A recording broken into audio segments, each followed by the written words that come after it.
as Thailand remains one of the safest places to be right now to avoid COVID-19, which is endemic in many countries globally. The restrictions on visas on arrivals are said to have gone into effect at airports. That affects numerous countries, and it's important to you to check that any country you're travelling for isn't on the list. No visa, don't bother showing up. And a requirement too that visitors have a certificate of good health. Other rumours are that the restrictions haven't gone into effect yet, but will later next week. We can confirm that the Prime Minister signed off on the plan earlier in the week. However, later claims yesterday by the Department of Consular Affairs seem to imply that the controls go into effect next week. Miscommunication perhaps, but we do advise that it's best to qualify by getting a visa before arriving here. That's if you're travelling from one of the 18 countries, now including Russia, on the list.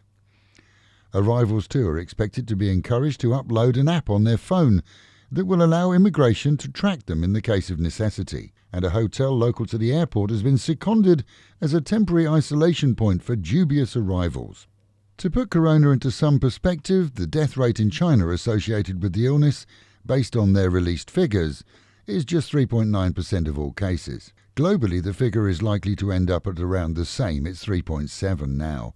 And in China, where it first struck, the recovery rate of those already released from quarantine is 78%. With the balance expected to recover too. In other news, the Cabinet is set to introduce 4 measures to support low-income earners and small businesses affected by either the coronavirus or the drought, in addition to reducing Social Security payments by 20% for both employers and employees. Electricity prices will be frozen at 3.64 baht per unit until the end of the hot season. And those who paid deposits or insurance fees on their electricity meters will be entitled to that money back too, along with a plan that may offer delayed payments for power bills for customers in distress. The consular team at the British Embassy will still be available to those in need for emergencies.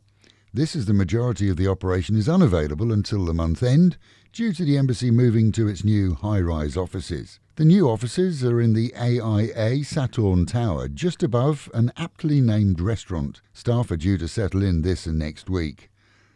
And finally, some good news, as it's expected that more Thais than ever will flee the cities for Songkran, returning to their hometowns and villages. Motorway tolls are expected to be dropped to 0 for the holiday period. That's April the 10th through to the 17th.